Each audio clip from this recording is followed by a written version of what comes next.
morning, everyone. My name is Warren Fernandez, and I'm editor of the Straits Times. And I think we are all ready for the first panel discussion after that very stirring speech by Janadas. It doesn't feel very up here. You know, we've got the minister on one side and the panelists on the other. And I asked Janadas about it, and he said it's largely because of the camera angles. So we have television and Hollywood to blame for that. But I think it's appropriate to start the discussion with governance and politics, because that's how we will deliver this idea of how do we govern ourselves. And the conference team starts simply with just one word, we. But then we go downhill from there to collaborative governance, which is a bit of a mouthful. And as you know, I'm a newspaper man, and we like to simplify things. So for the purpose of this discussion, I'm just going to call it good politics. It gets into a headline much easier. And calling it good politics puts our discussion in context of some recent developments. First of all, you would have heard the speech by President Tony Tan on Friday at the opening of Parliament, where he talked about the importance of getting good policies, but also good politics. And I think it's important for us to get a good understanding today and then going forward what we mean by good politics. I think the first thing to be said about good politics is that it doesn't mean no politics in Singapore, that we all somehow agree with everything the government or the PAP comes up with. Because to be fair to the President in his speech, he did say that good politics means having checks and balances and stabilizers in the system, having ways for alternative views to surface and be incorporated in policies, having assurances to the minorities that they have a place in policy making and in the national life of Singapore. So I think it would be a good point of discussion for us today to get into the meat of what we mean by good politics and how we're going to get it. But I also want to refer you to a second speech which was made last week by another president, the United States President Barack Obama, in his final State of the Union address to the American Congress. And I'd like to quote a chunk of that speech for you in case you have not heard it or read it, because I think a lot of it is relevant to our discussion today. And let me quote. The President Obama says this: "The future we want, all of us want, opportunity and security for our families, a rising standard of living, a sustainable, peaceful planet for our kids. All that is within reach. But it will only happen if we work together. It will only happen if we can have rational, constructive debates. And it will only happen if we fix our politics." A better politics doesn't mean we have to agree on everything. Our founding fathers expected us to argue, just as they did, fiercely. But democracy does require basic bonds of trust between its citizens. It doesn't work if we think the people who disagree with us are all motivated by malice. It doesn't work if we think that our political opponents are unpatriotic and trying to weaken the country. Democracy grinds to a halt without a willingness to compromise, or when even basic facts are contested, or we listen only to those who agree with us. Our public life withers when only the most extreme voices get all the attention. And most of all, democracy breaks down when the average person feels their voice doesn't matter. I cite this long quote because I think much of it is relevant to our discussion today on getting good politics. And to discuss this important issue, we have a very distinguished and diverse panel. First of all, on my right, the Minister, Mr. Chanchun Singh, NTUC Secretary General and Minister in the Prime Minister's Office. For this audience, he needs no further introduction. You all know how he was Chief of the Army, one of the rising stars after the 2011 election, and a key member of the fourth generation of leadership for the country. On my left, we have my old comrade-in-arms, Li Huiling, a political commentator for many years, and now editor of the Lianhe Wanpao, the Chinese evening daily. Then another avid political watcher, Associate Professor Eugene Tan, a law lecturer at the Singapore Management University.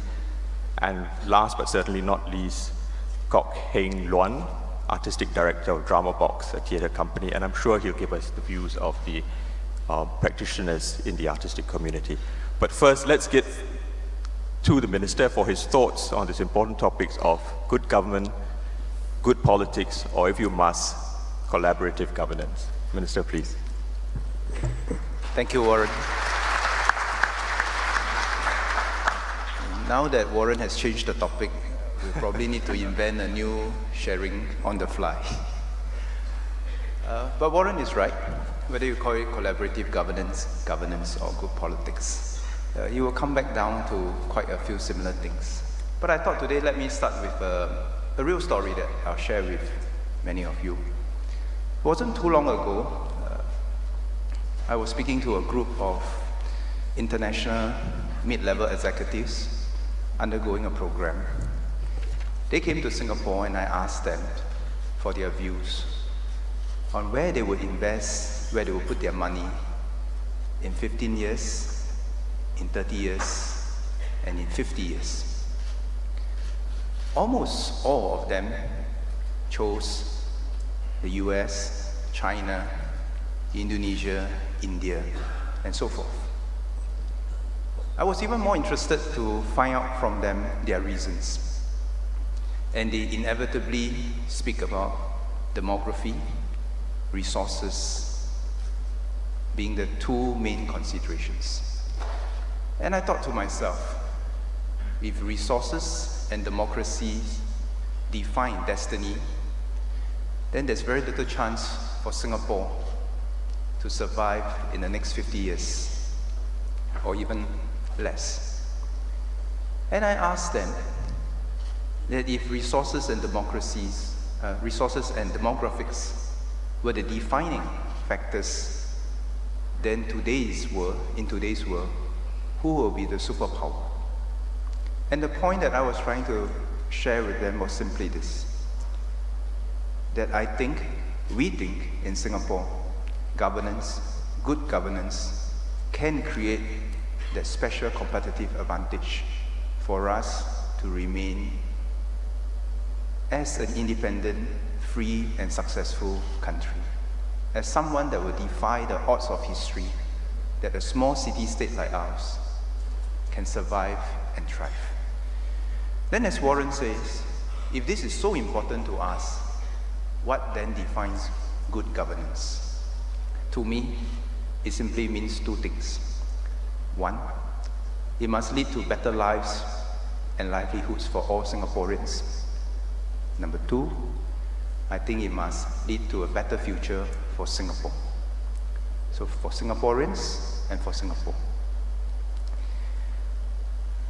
Good governance, collaborative governance, sounds like a good thing, feel like a good thing, smells like a good thing.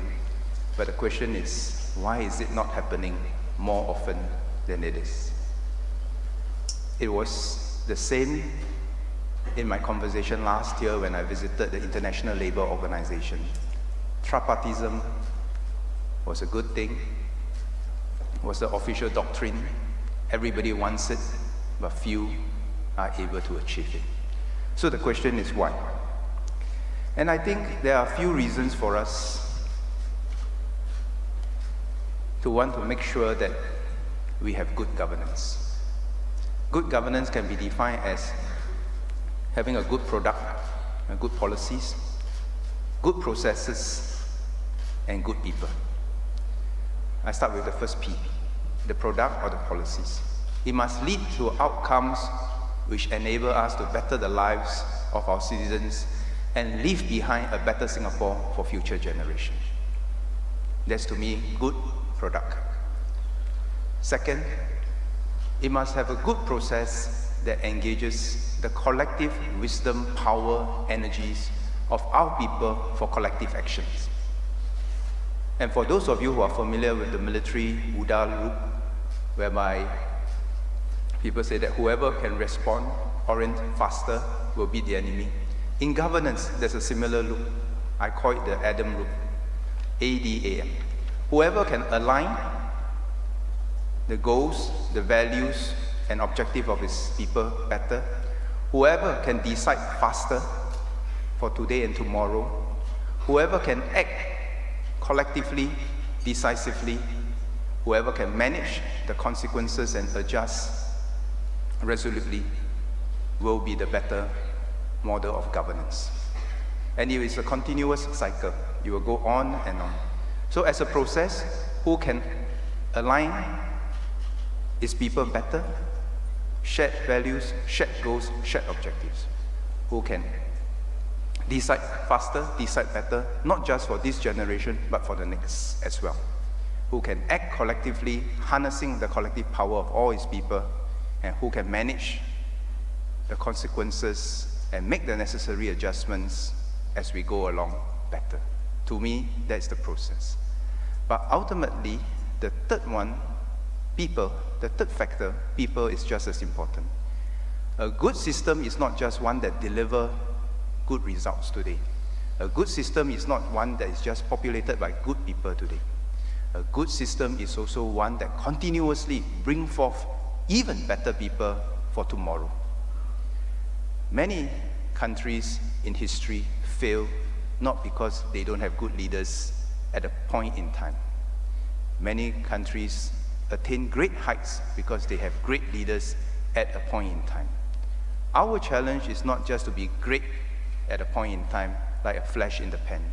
Our challenge is to continuously bring forth good people with the right values, with the right capabilities, with their hearts at the right place, not for themselves, but for the country, so that we can continue to defy the odds of history, and as Janadas would say, that in time to come, we will still be able to say we, proudly, because we have that sense of identity, we have that sense of purpose, that sense of mission, that regardless of our diverse background, regardless of our diverse history, we can look forward to a common future. This is the kind of people that we hope to bring forward to serve Singapore and Singaporeans.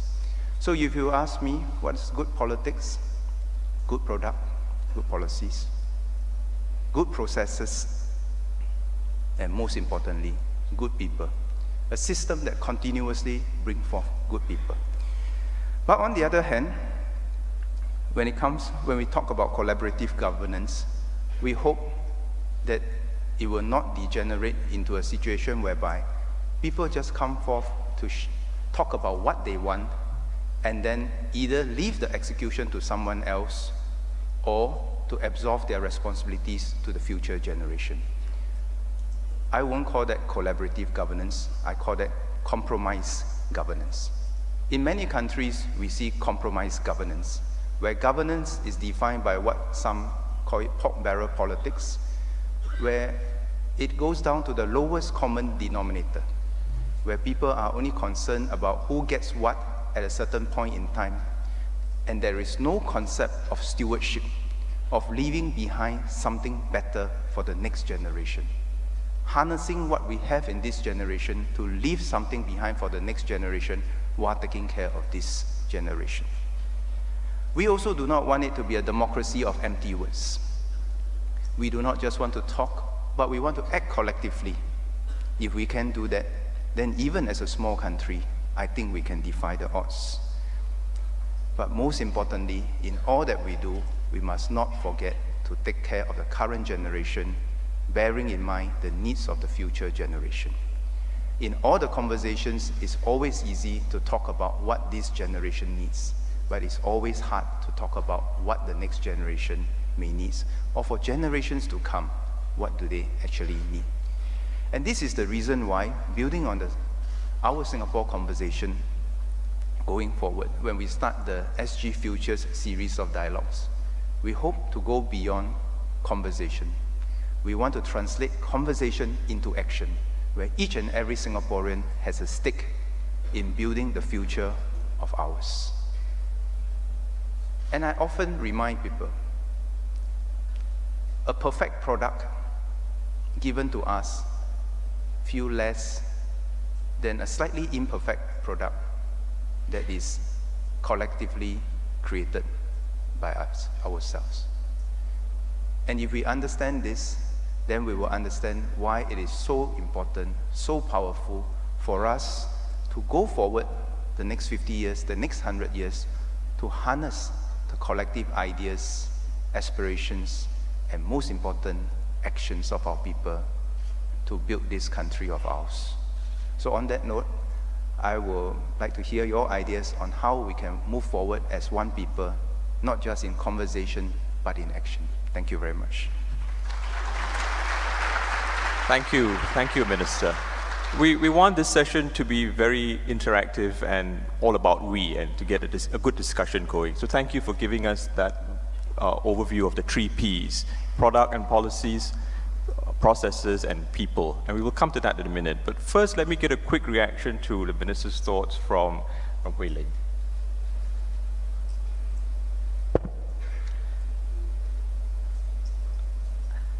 Minister, having heard you, or rather this collaborative governance that we're talking about, actually is not something that is very new. We have been talking about this for many years actually, but using a different term. I remember SG, Singapore 21, we then had a huge consultation on active citizenry, what Singaporeans want, that everyone matters and all that. And then until now we have OSC. So the number of participants that were consulted grew from like 6,000 for Singapore 21 to, I think OSC was, the reported number was 47,000 or so. So to you, what is actually the, how have we moved in terms of this collaborative governance, in terms of the qualitative change, not just the numbers that we have grown in consultation? What do you actually value in this consultation? And also comparing with, you mentioned good product, good process, good people. So, but what's the definition of good? Your definition of good may not be the same as some people. And comparing with 2011 when you just came in, are we now, after last year's election, in a good state? Okay, let me share my thoughts from and build on Hui Ling's comment. First, I think, actually, when we talk about the concept of collaborative governance, I don't have in mind just things like SG Futures, Our Singapore Conversation, Singapore 21, and so forth. Actually, we have this model of collaborative governance in some parts of our society that have worked very well over many years. And I'll just give 2 examples. And I will try to then draw out from these 2 examples what I deem as the success factors. And I will use tripartism and the inter-religious organization or inter-religious confidence circles. Because these 2 set of issues share many positive attributes that I think we can pick up and expand it to other areas in our society. In order for this to work, first there must be a shared goals. Shared goals doesn't mean my goal versus your goals. It's about our common goals. We all have our differences, we all have our preferences, we all have our objectives. But can we transcend that? As they say, if there's a thesis, there's an antithesis. Can we come to the synthesis? That's my favorite phrase. Can we come to the synthesis? In tripartism and in the IRO work or the IRCC work, there is a common goal that transcends beyond the individual interests of the individual parties. The sum of the parts is actually greater than each individual in addition. And because of that, they have a shared goal, they have a shared values that makes it work. But most importantly, they trust each other. It took a long time for such mechanism to come about, to build that sense of trust over a prolonged period, over many challenges and crises. When you have trust, then we can talk about the next set of things, which is solution seeking of how to build a better future. In collaborative governance, it is not just about sharing what we all want. It is not just about finding a solution that we can accept, but it is more importantly about acting collectively to take leadership for the decision that we have made collectively and to take responsibility for what we have done collectively. So when something goes wrong in the tripartite relationship, each partner takes equal responsibility for what has happened, and each of them takes it upon themselves to make it work. It is the same for the inter-religious organizations. The IRC, the Interracial and Religious Confidence Circle, they have a common vision, they want to make things work. They collaborate, not just to define the problem, but not just to seek the solution, but most importantly, to take collective action and collective responsibility. So to me, collaborative governance is not just at the conversation level of defining problems and solution seeking. It is more than that. It requires us to take collective actions, collective responsibility, and have the collective leadership. Easy to say, not easy to do. Because in this process, you will require trust, you will require respect, and perhaps most importantly, it requires humility. Humility to say that each of us may have our own perspective, but each of us may not have the best perspective. That each of us can learn to respect each other's views, build on each other's views, and then produce something even better for all the groups that we are in. So to me, that will come to the second issue that Hui Ling mentioned. What is success? Success goes back to, is the product or the policy better? Is the outcome better?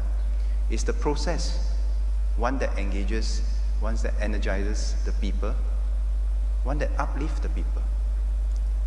And in the process, do we groom another generation of people with the same values, same ethos to want to do even better? So to me, that will be success. Minister, I can jump in. I take your point about the need for shared goals and trust. And I think tripartism is an interesting example because it does deliver on the good policies and the good outcomes that you are talking about. But I think one criticism of tripartism that's often made in Singapore is that the process often takes place behind closed doors, and much of the debate and the exchange of views and the compromise isn't quite seen. So many people think that, there isn't that robust exchange of views. So I think that's what Hui Ling is alluding to. How do you go about making sure that there's a qualitative change in that process? Yeah. So I think we take a very practical approach to these issues. It doesn't mean that the tripartite partners have no disagreement amongst themselves. And you'll be odd, weird even, if the tripartite partners do not have different perspectives. But the question is, what will allow us to have a better outcome? Open debates work sometimes, closed door consultation works at other times. We must be able to use both processes and other processes to engage our people. Even though it might be closed door, it doesn't mean that it's a monolithic discussion. It doesn't mean that the union leaders or the government officials or the employers, for that matter, all have the same views.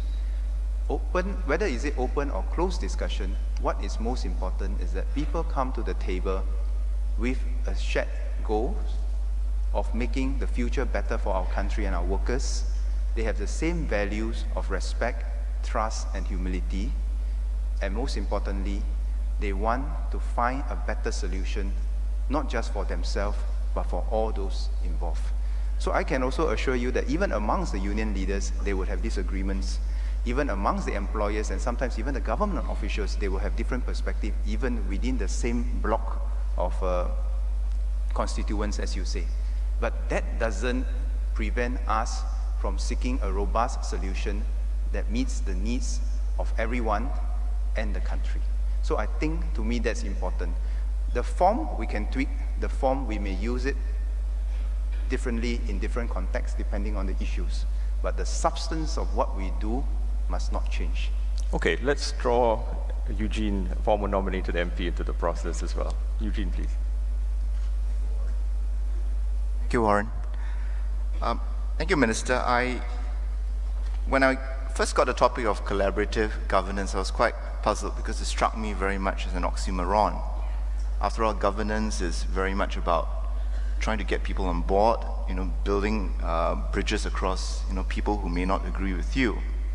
But be that as it may, and then again, when you look at collaborative governance, and in light of what the President said at the opening of the 13th Parliament, I feel that we might now be going into a situation where we have adjectives trying to do the work of nouns. So for example, or verbs, right? So for example,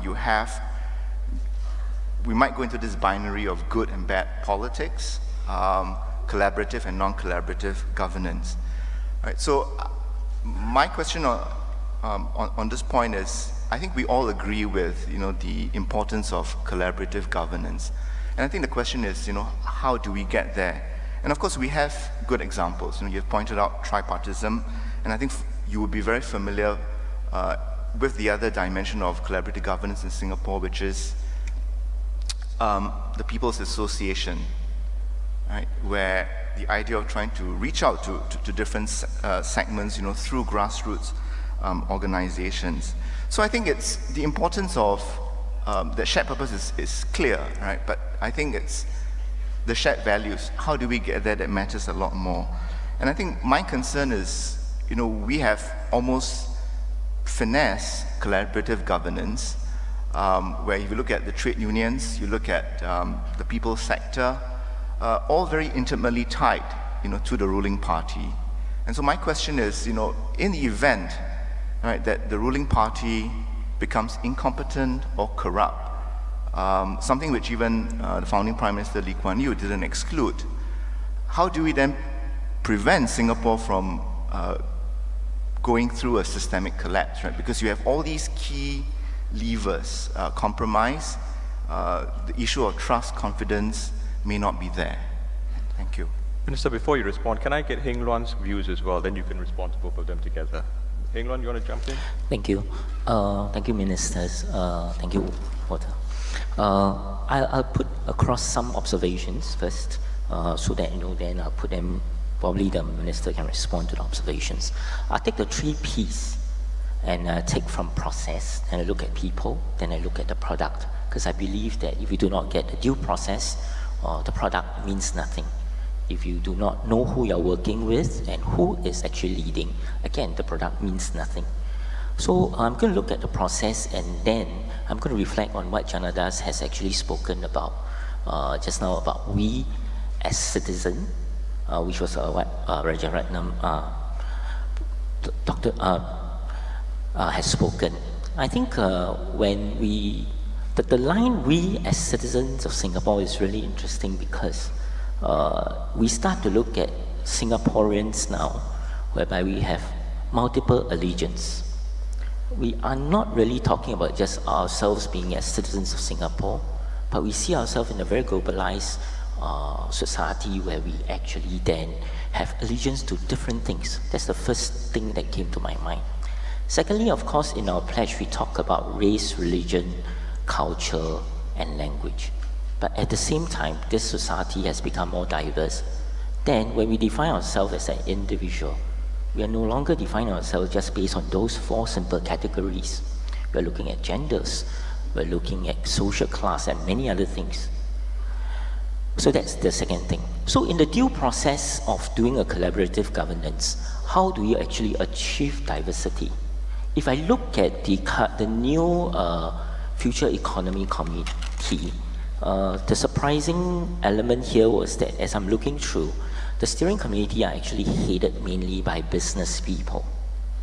And we're looking at a kind of a complex society whereby now, when we want to look at economy, we really have to look at it, how is it going to be sustainable? And to be sustainable, we probably have to look at it from the environmental, social, as well as in terms of the geographical. And these are the environmental. So these are the few things that we probably have to look at. But however, the communities does not reflect such a diversity. Where are the anthropologists? Anthropologists who are very important in the discussion of culture. In fact, we've now gone into a society whereby we're just not talking about economic as the main driving force. In fact, culture becomes a very important aspect of learning how to achieve a kind of sustainable society. I think the next thing I want to talk about is the people. When we are talking about leaderships, especially in collaborative governance, are the leader able to let go of the power to say that I'm not setting the agenda, but the agenda can be negotiated? Secondly, in terms of administrations of policies, would the public servants be strong enough or even confident enough to work collectively? Because in collective working, one feels as if one is giving up one's power. Third, then the policies. How sustainable are the policies? We shall come back to that point again just now. So these are the few different things that is in my mind. So I'd like the Minister to respond. If I could sum up, broadly speaking, we're talking about an increasingly diverse population and electorate. And how do we structure our processes and systems to address that greater diversity and plurality? Let me build on Eugene's point first. Actually, I totally agree with Eugene when I was first given this topic on collaborative governance. I was just wondering, is there governance that's non-collaborative? Then I thought about it, I said, yeah, actually, there are three types of governance historically, two of which are non-collaborative in the true sense of the word. First, non-collaborative governance means probably monarchies, autocracies, just one person decides. So that's not a very good example, that's not where we want to go. The second type is what I call pseudo-democracy, whereby different groups with different interests come together for a negotiated settlement. To me, that's also not very uplifting. That really is not collaborative governance. It's just about interest group coming together. Then there is a third possibility, which is the idealized Athenian democracy. I say idealized because even in Athens, they never achieve it, whereby it's the collective wisdom and power and actions of all for the good of all. That is what we strive to attain. I won't say that we are there, it's a work in progress, but there are certainly many things that we can do much more along that line.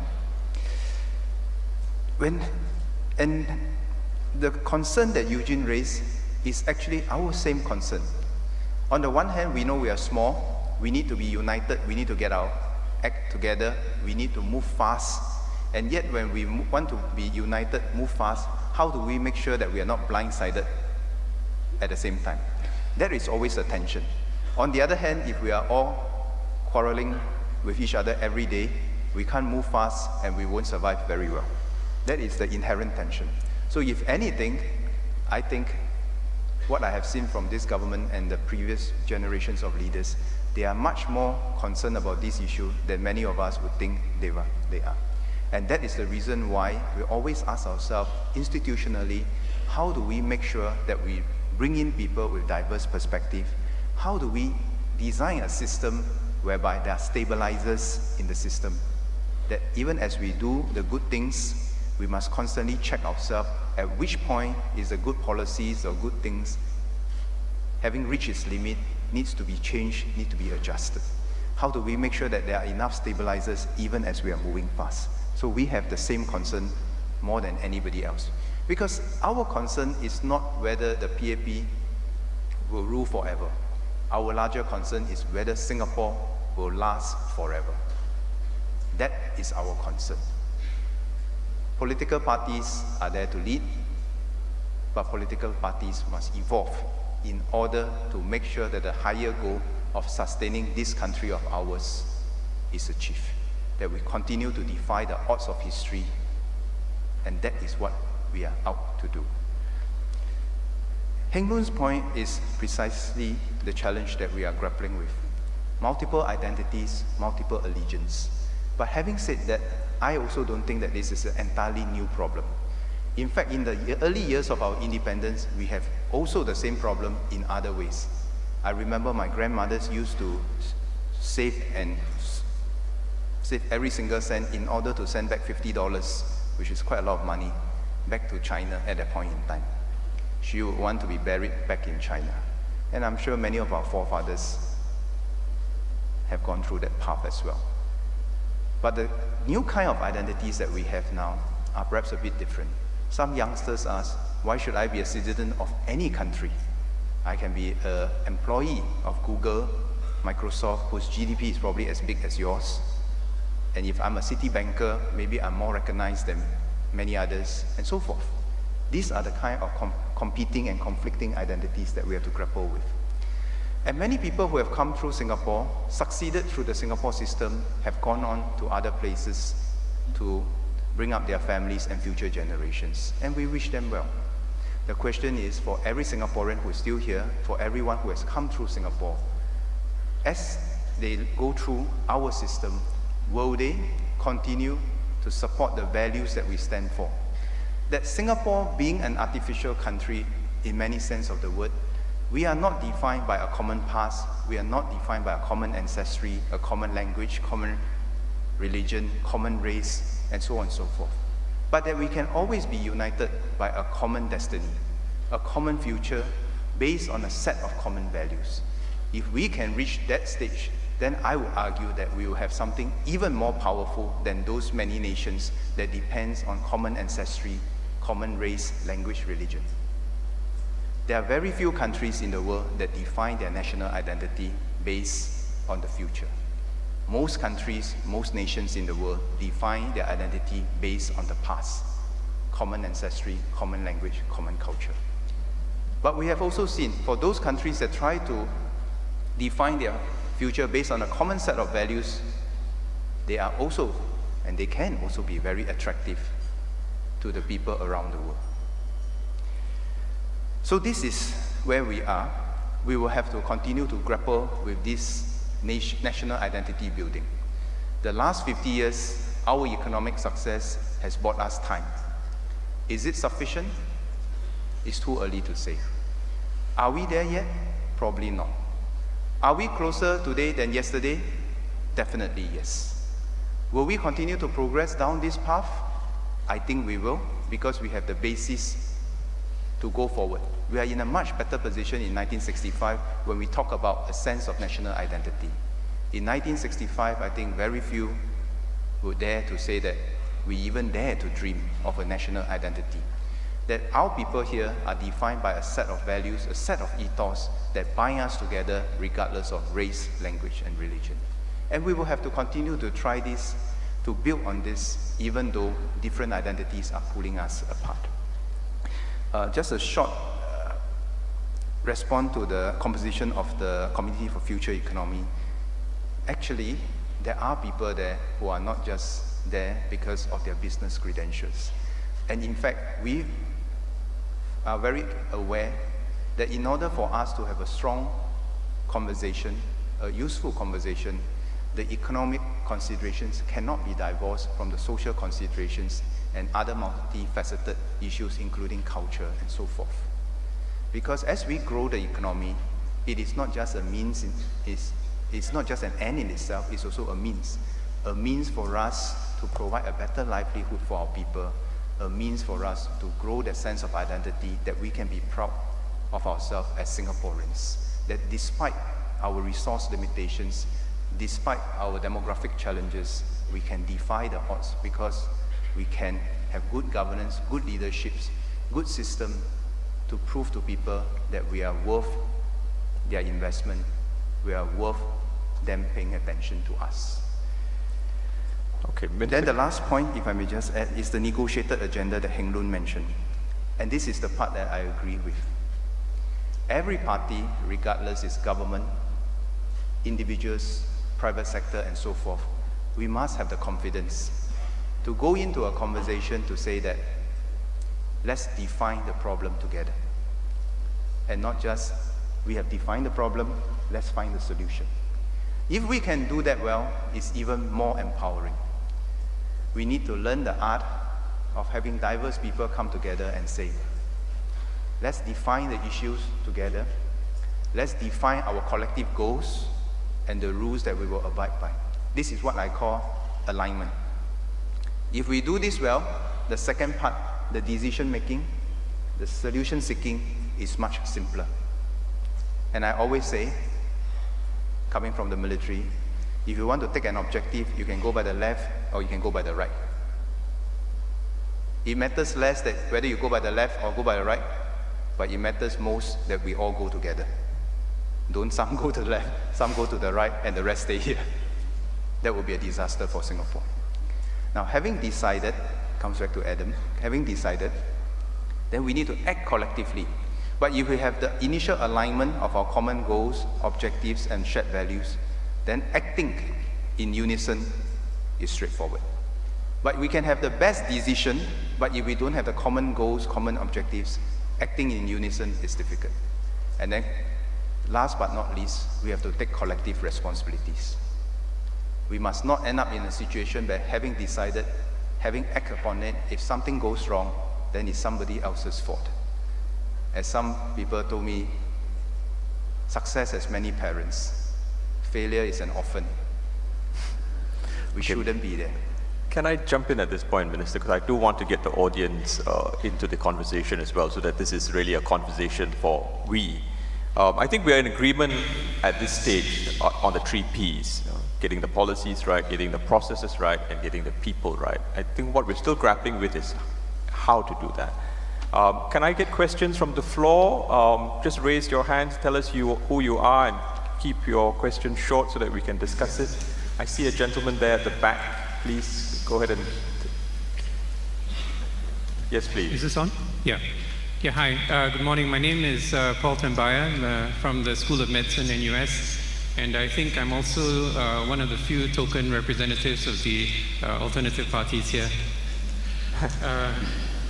My question is actually directed at the Minister. And I think these are very good points that you've brought up. My question actually is a little bit more fundamental. And the question is actually, when we talk about governance, the question is, who is this governance for?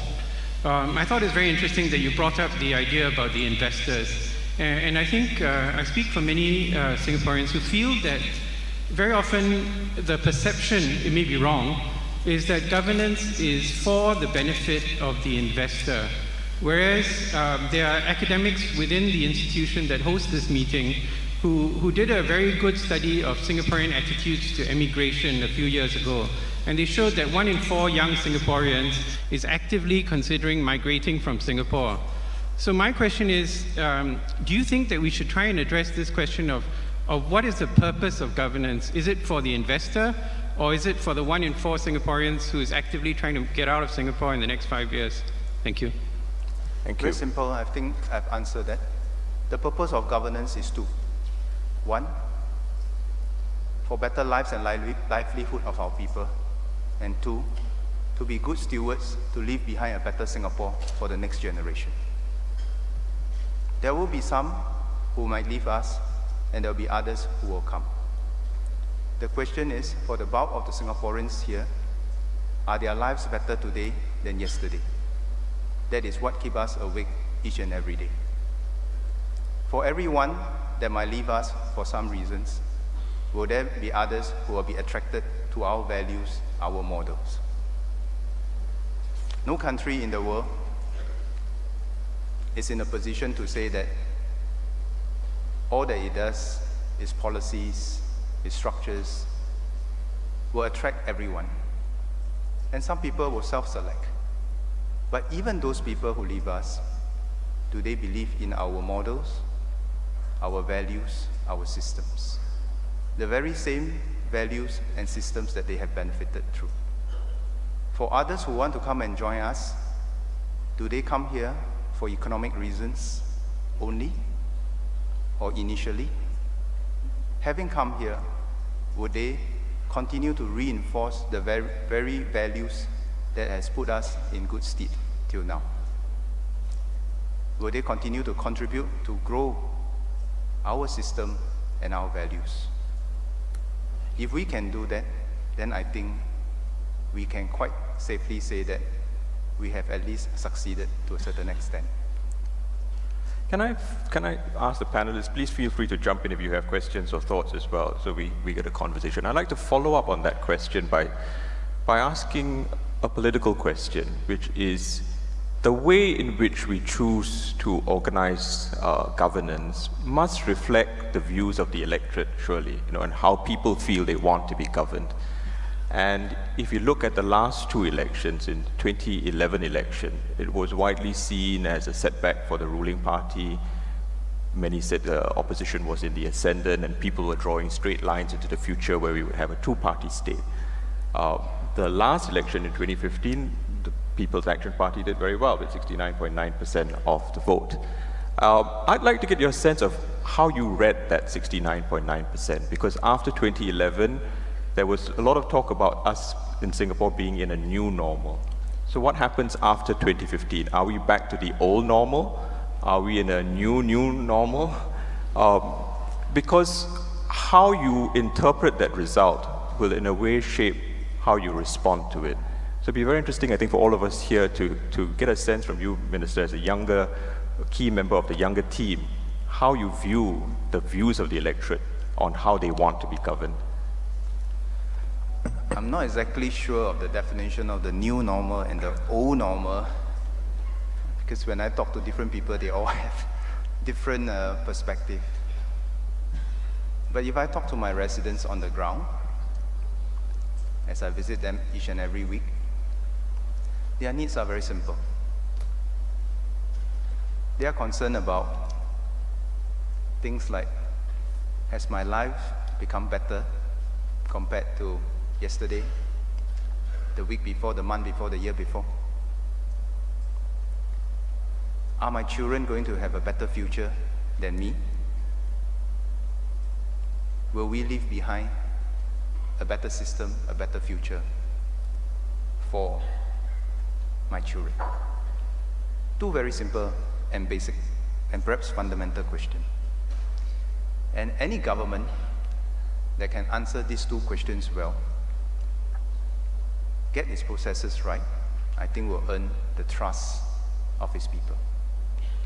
Any government that cannot answer these two questions well, cannot deliver on these two, will not earn the votes of its people, regardless of how eloquent it might be. And I think Singaporeans are practical people. They look for leadership to overcome the many challenges ahead of us. They look for leaders with the right values to take the country forward. And so long as the government, this government or any other government, abide by this rule to make sure that the livelihoods of our people are continuously taken care of, that we will leave behind a better future for the next generation, then I think the voters will take care of the results in every election for us. Having said that, we also understand that as society becomes more diverse, there will be greater desire for the plurality of views to be heard. And incidentally, this is the reason why this government, the PAP government, has instituted the NMP system and the NCMP system from a position of strength, as I would call it. Why? Because it does not need to, if it doesn't want to, or if it feels that it does not want to listen to alternative opinions. In every election, at the start of the election, we are guaranteed that at least 15 to 20% of the seats in Parliament will be populated by non-PAP, non-establishment people. Because even assuming that the PAP wins all 89 seats, there will be minimally 9 NCMPs, another 9 NMPs, 18 altogether. So there's about perhaps 15% of the entire Parliament. Why do we do this innovation? Is it as some to suspect that this is perhaps a safety valve? No, I don't think so. It is because we recognize that to govern well and to meet the aspirations of our people for greater plurality of views, we are prepared, we are confident that we should allow and institutionalize in our system this plurality of views. Having said that, it doesn't mean that the 89 or the 80-odd PAP candidates are all monolithic. They all have their views, they all have their perspective. If they are monolithic, they are only monolithic in one aspect, and that is that they want a better future for Singaporeans and Singapore. All else can be discussed, all else can be negotiated. But the unifying factor must be that people who gets into parliament, regardless whether it's PAP candidates or opposition candidates or NCMPs or NMPs, we must be united by this aim to do better, given our finite resources, given our circumstances, to deliver a better future for Singapore and Singaporeans. Anybody from the panel want to jump in? Eugene, as a former NMP, please go ahead. I won't speak about that. I think the discussion so far, I think it's quite clear that we tend to go into binaries, right? So we have good and bad politics, constructive and destructive politics, and then we had foreign investor versus the Singaporean, and then practical and idealistic politics. My concern really is that even as we focus on these outcomes, I think we mustn't ignore the processes. And I know the minister did talk about processes, and very often I think if we take care of the processes, I think we can be assured of better outcomes. But I think what we might see when we go into this binary discussion, right, or description, right, is that anything that doesn't fall into good politics, anything which is not practical, right, then that gets thrown out the window. And I think it's important to recognize that even idealism, right, something which I think many young people have today, growing up in a fairly comfortable lap of luxury, they are also concerned about the idealism. After all, it was idealism that enabled us to bring us to where we are today. Can I take another question from the floor, please? Professor Koh. Can someone get a mic to Professor Koh right up front? Someone want to give a mic to Prof. Koh.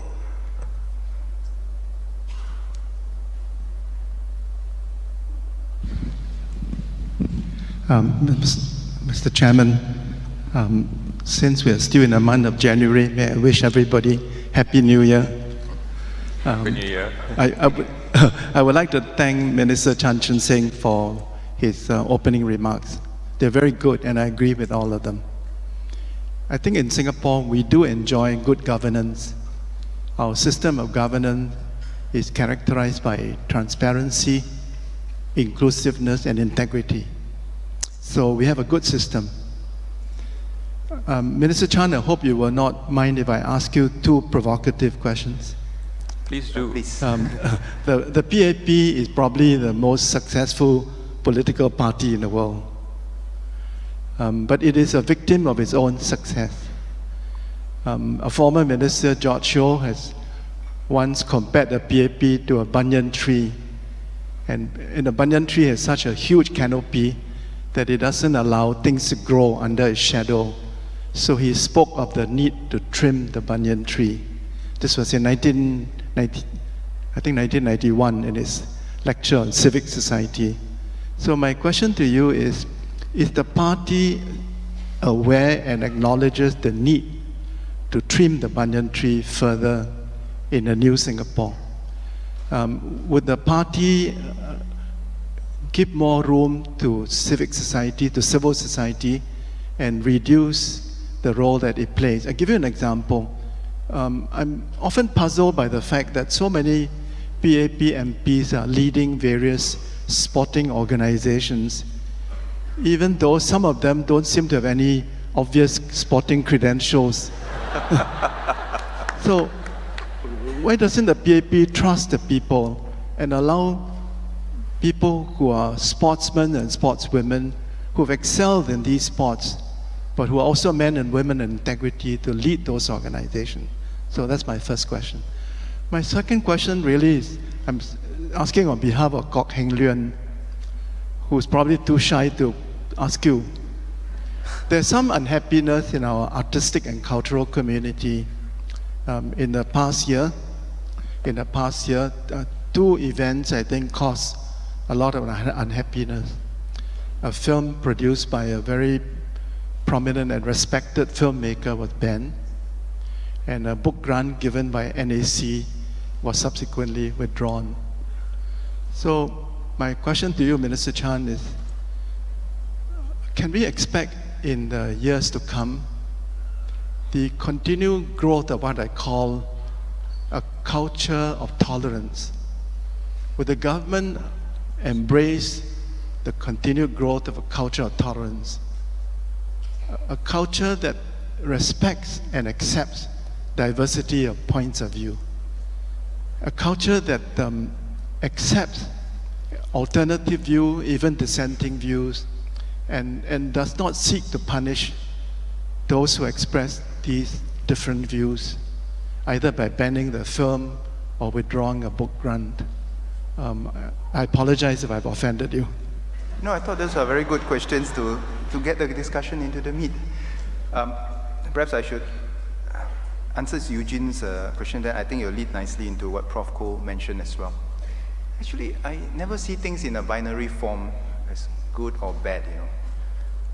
Some people think that there are good policies and there are bad policies. Yeah, in the extreme there are. But most policies lie somewhere in between. There are trade-offs to be made.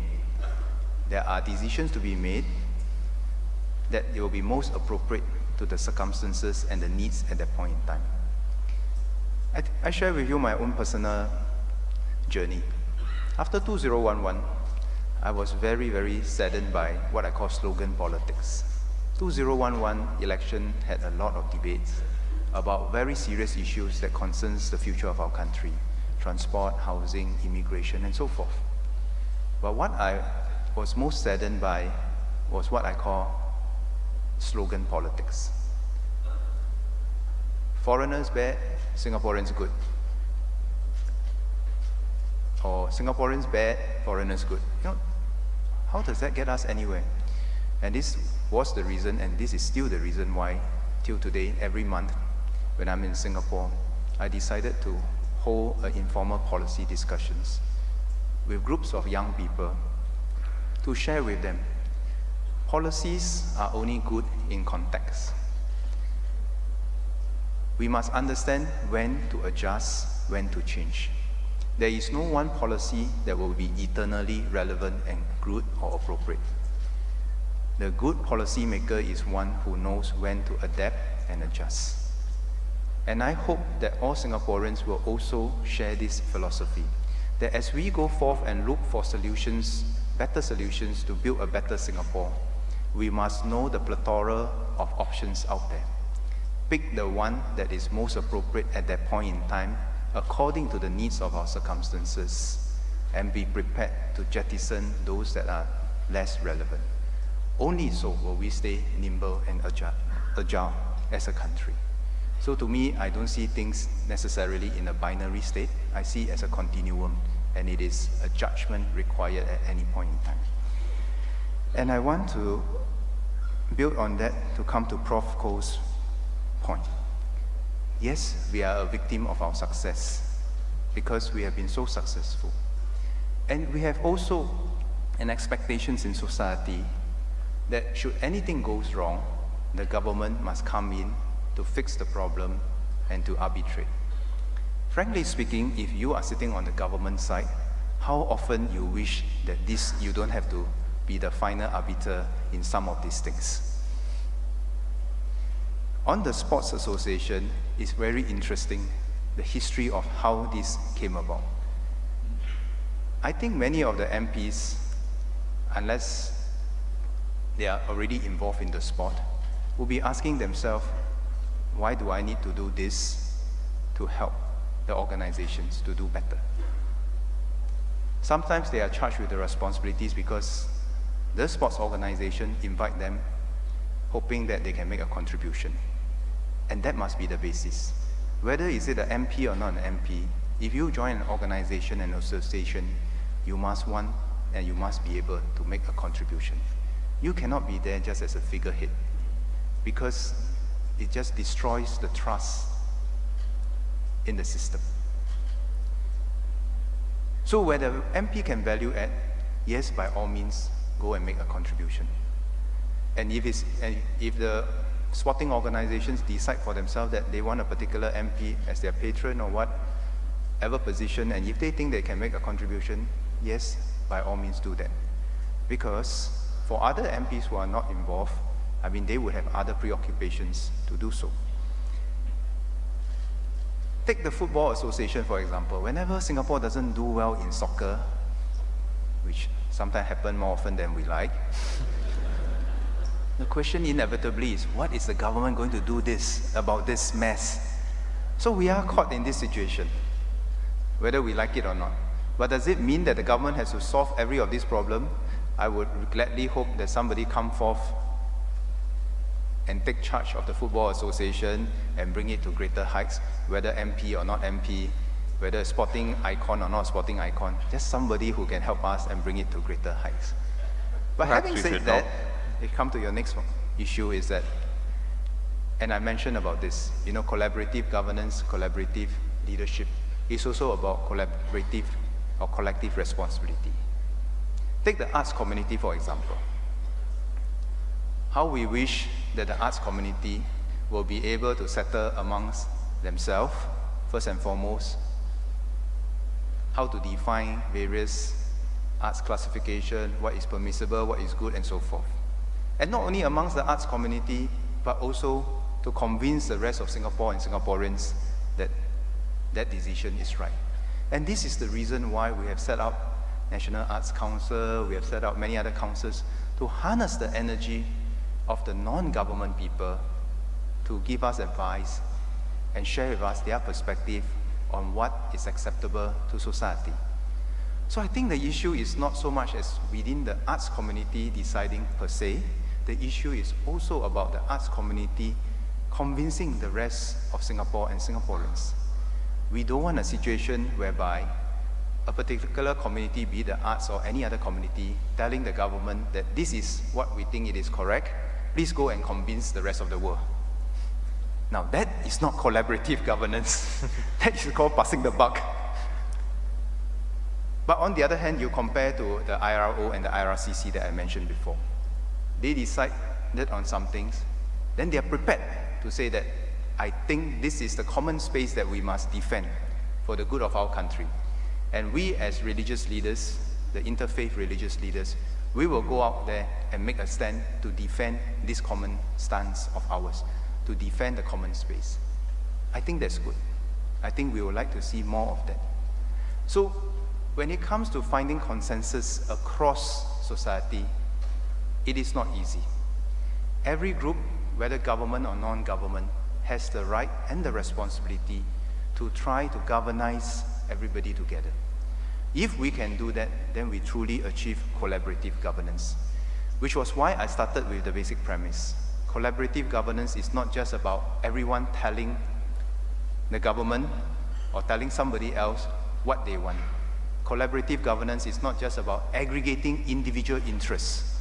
For those of you who are au fait with game theory, you will even question whether the aggregation of individual interests necessarily leads to a superior national interest. Whether each and every one of us pursuing our own interests, will we be caught in what they call the prisoner dilemma and end up with a suboptimal situation? So governance is not so straightforward. It's about alignment of our people's values and goals, doing that well, deciding, acting upon it, but most importantly, taking collective responsibilities. And I will hope the day whereby one day, many of these areas, as Prof. Koh mentioned, that the respective communities will take responsibility, ownership, not just within their community, but to go forth and convince the rest of Singapore and Singaporeans why that position is best for our society. And I think that is the challenge when it comes to many of these knotty issues. Heng Luan, do you want to jump in on that point? I mean, rather than have Prof. Koh speak on your Yeah. behalf. Thank you, Prof, for raising those questions. I think the arts community is actually one of the most vibrant civil society at work. I think what is interesting is because I think the community themselves are organizing themselves to understand the problem that they're facing, or even to articulate issues and problems. In collaborative governance, I think it is all right for it to be chaotic. I think that's part of the premise of what it is. But to be chaotic doesn't mean that you will end up always in fights and being unproductive. Actually, you will always end up with getting you to understand each other better. And I think when we are moving towards a kind of society there where we want to be more plural, then we're looking at a kind of rhizomic kind of a structure rather than a hierarchical kind of structure that always asks for a kind of efficiency. Time can be a constraint, but time can also be on our side. I think a lot of, we need the time to evolve ourselves. And I keep seeing the arts community finding in many different ways to engage the government to talk about very important issues, like the term licensing issues. There are many instances, however, like the IRCCs, where from my perspective, I have always thought that it's actually much more driven by the power holders, because the IRCC sort of, was really activated after the 911, and then there was a lot of organizations around the PA, especially the PA with the government, to bring them all together. Many things were discussed, but I really do not know many of those difficult issues are actually brought to the general public. If the public are not able to speak, about these issues safely and fearlessly, then I think the idea of having a free space, the idea of having a democratic space become questionable. Maybe I just respond to the comment. It's not, actually, the IROs predate the IRCCs. The IROs is the inter-religious organization, is the interfaith organization. They have existed way before we were independent. IRCC builds upon the work of the IRO because it builds on the trust of the IROs. And again, we go back to this issue is that, does it mean that some of these issues we don't discuss publicly, that it is not discussed? I can accept that many of us would like to discuss such issues openly. But we can also discuss such issues behind closed doors openly. The question is whether some of these things are broadcast, and if it's broadcast, whether it will change the dynamics of the discussion for some of these race and religious issues. Personally, I would be rather cautious because perhaps having gone through some of these discussions, they are very thorny issues. They are issues that one can easily take a different position or take a different stance if it is in a public space. When we say that we want to defend the common space, we will also necessarily means that each and us give and take a bit. But for some of these very difficult issues, it's very difficult for people to say, I give some, and so forth. Which is why we have open conversations away from the media glare, where people can share their views freely and openly. And this is not an ideological position, whether it's just open or closed. It is just a practical way of resolving the issues, allowing people the freedom and the space to discuss issues openly and privately without the media glare. So there will be some of these issues that we will continue to collaborate in quite a different fashion. For example, I'll give you some more examples. When it comes to defense, when it comes to reserves management, I mean, many of us would like to get involved in some of these things, but we also accept that some of these things just cannot be done in a way that is broadcasted to everyone. But that doesn't stop us from having open and frank and hard conversations about what it is. It is just a question of how do we do it in the way that will bring about the solution for the betterment of our country. For the arts community, it's not just about collaborating within the arts community. We all know that for a simple issue as to what is allowed and what is not allowed, has great diversity of views beyond the arts community even. And whenever we make such a decision, it is taking into account the considerations of the arts community which we must, and also at the same time, the larger community out there. So it is not so straightforward, but yet at the same time, we welcome the participation and in fact the help of the arts community to even go out and explain to the public why this position is allowed or not allowed, or why we take a certain position. That would be very powerful. That is really collective ownership and collective responsibility, right? So that is where I think we'll need to go forward, and we hope to enlist what I call the wisdom, the power, and the actions of our people to do this. But collective ownership, collective responsibility is key to all this. Let's get another question from the floor. Can I see? Is there one over there? Yes, the lady, please, at the mic. Go ahead. Yes, please.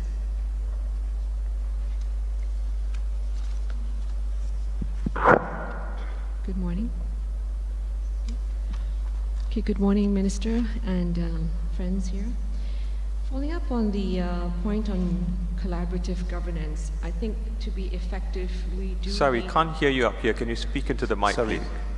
Is this better? Yes. Okay.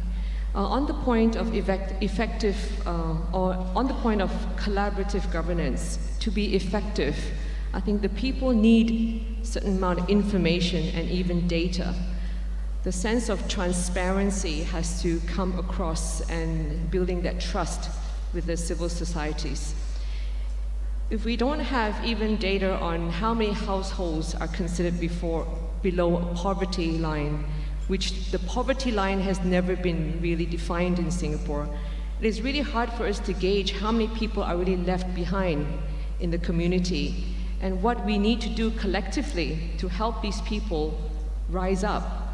How many people on welfare? We have no idea.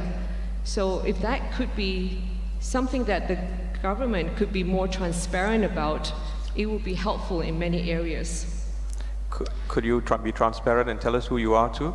Oh, I did, but you didn't hear it in the first part. My name is Angie Chu. I'm from a charity called Brahm Center.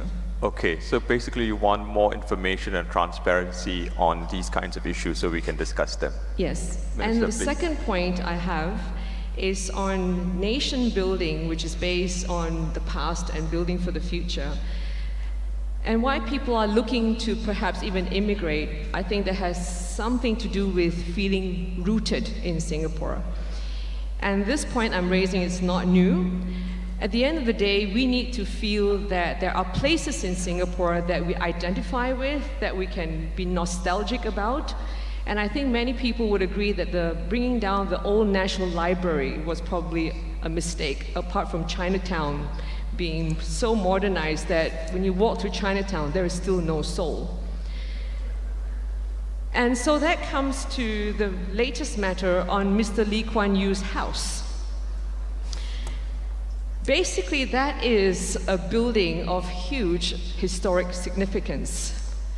And I would say that many people would like to see this house preserved, because where is going to be the history of Singapore being rooted to more than any place but his residence? So I would therefore ask if the current leaders of PAP have the courage to preserve this house and not be intimidated by one man's wish. Okay, thank you. Minister, would Thank you like you. to respond to those 3 points? First, let me respond to the issues of data. In fact, actually, as we go forward to build the smart nation, as we call it, there will be more data that we'll be sharing with everyone. And we hope that through this data, it can help us make better decisions, from the siting of our social service officers to the design of our transport system and so forth. So yes, on one hand, you will see more data being shared. On the other hand, I think we will also ask that whatever data that's being shared is handled with care,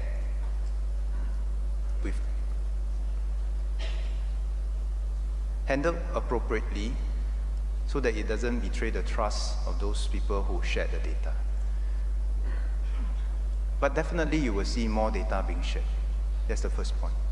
The second thing is, it's not just about data being shared that's important. It's how do we make best use of the data to design policies, to design systems that will help uplift the life and livelihoods of our people. I know this conversation about the poverty line. I know many people would like us to have one definition of that. I personally have examined this issue for a long time in my previous capacity as the Minister for Social Affairs and even as a young economics student. I don't think the world is defined so neatly and can be categorized so neatly just by one line. We have in our society a continuum of people that need different types of help. To define a single line is convenient, but it may not be the most effective. I ask myself if by defining one line, does it help me to reach out to all the people in that continuum?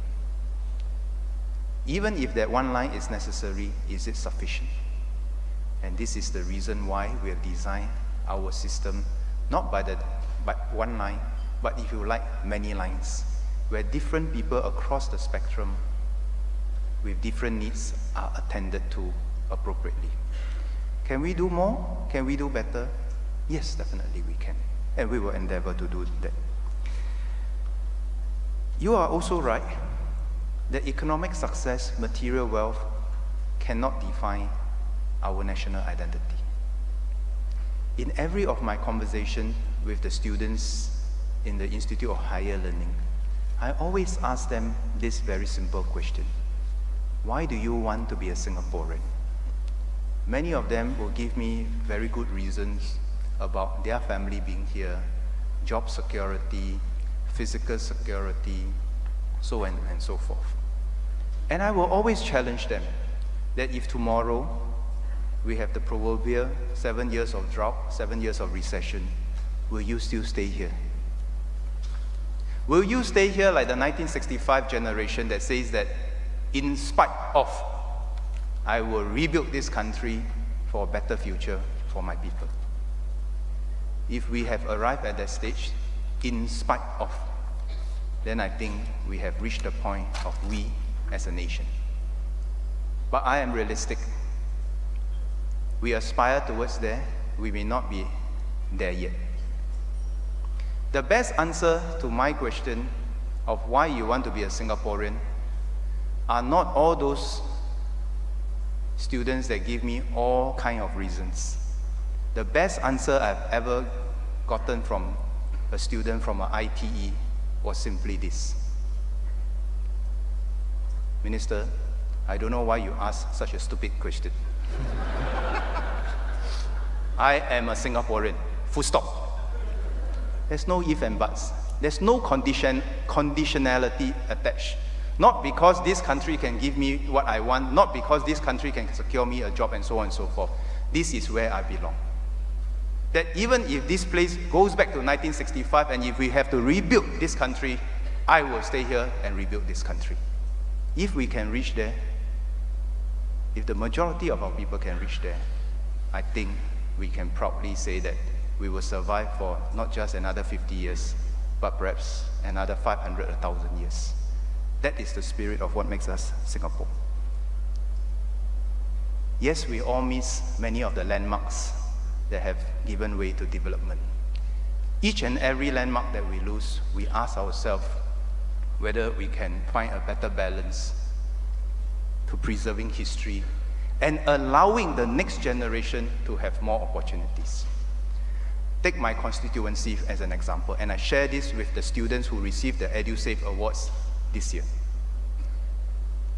I asked them, does any one of them know what Holland Village, Holland Plains, Buona Vista used to be before it is what it is now?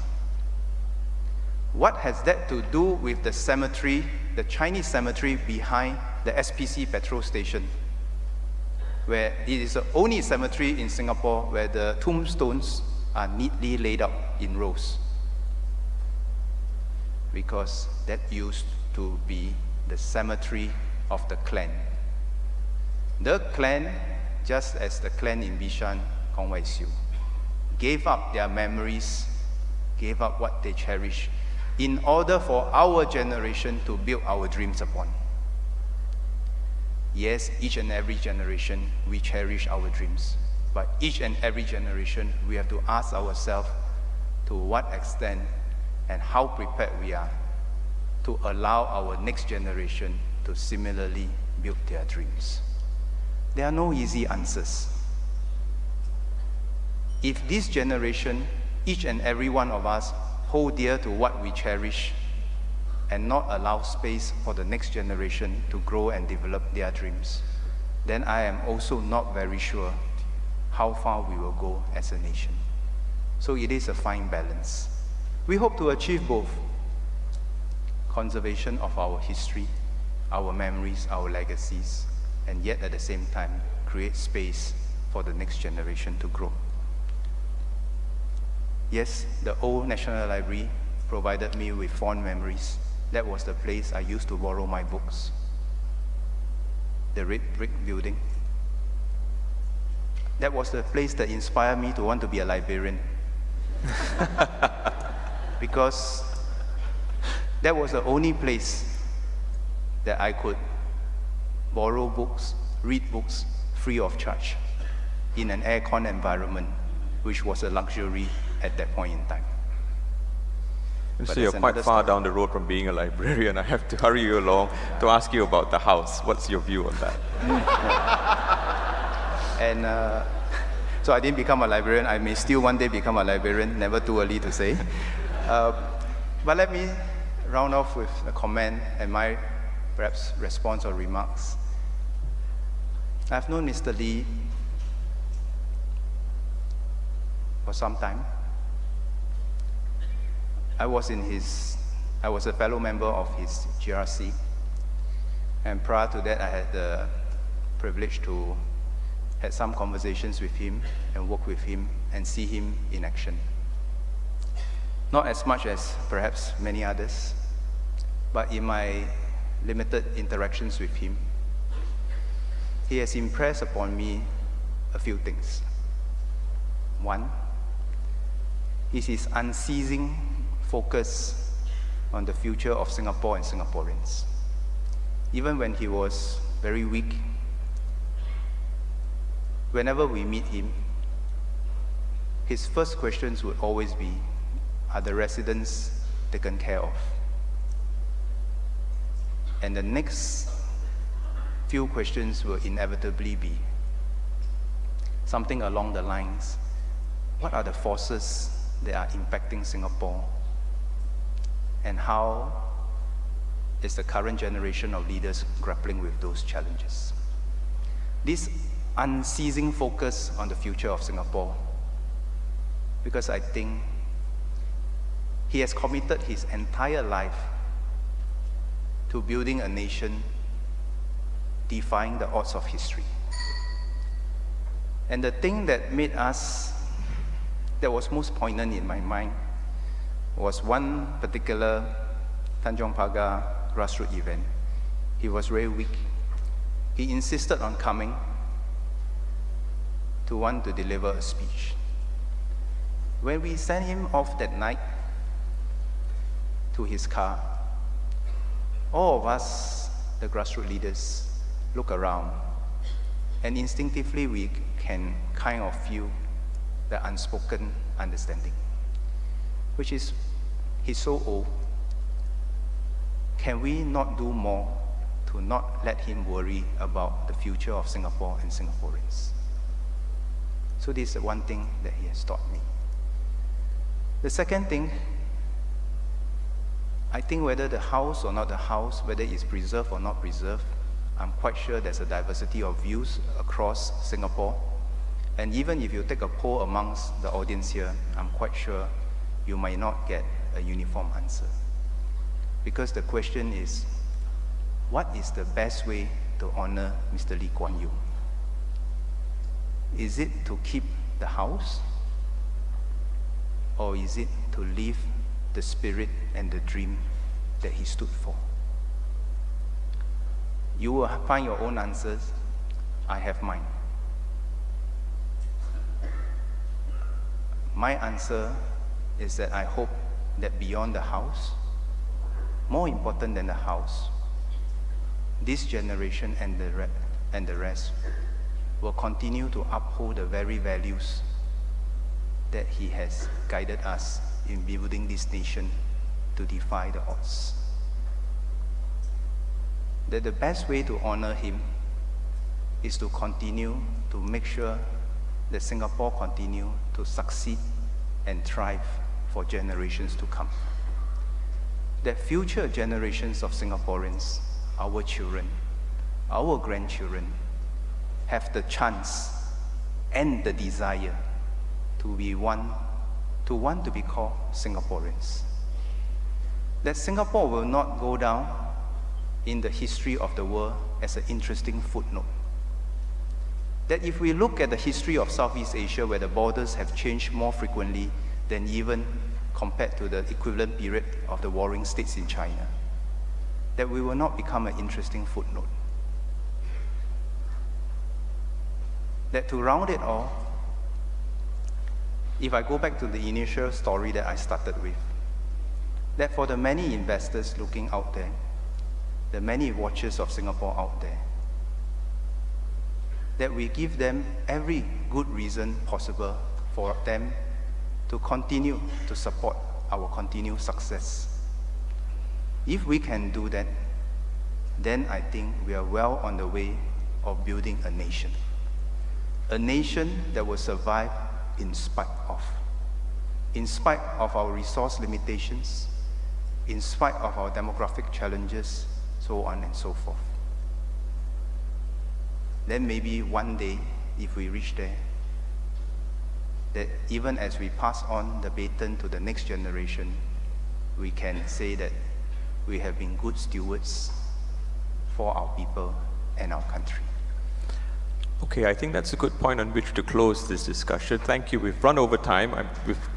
Please join me in thanking the Minister and our panelists, and we can continue the discussion over coffee break. Thank you.